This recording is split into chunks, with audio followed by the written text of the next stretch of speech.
Hey everyone, if you're getting the VGK.SYS blue screen error while playing Valorant, don't worry. In this video, I'll walk you through the steps to fix it quickly. Let's get started. Open the Start menu and type Check for Updates. Click on it and then select Check for Updates again. Make sure your computer is fully updated before continuing. Step 2.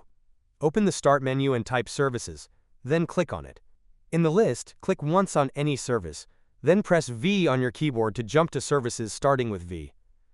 Locate VGC. Double-click it. Set the startup type to Automatic. Click Start to make the service status running. Press OK to save the changes. Make sure the VGC service is both automatic and running. Step 3. Open the Start menu again and type Core Isolation.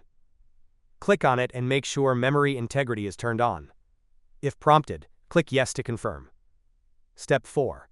Finally, restart your computer. When it boots back up, the VGK.SYS blue screen error in Valorant should be fixed.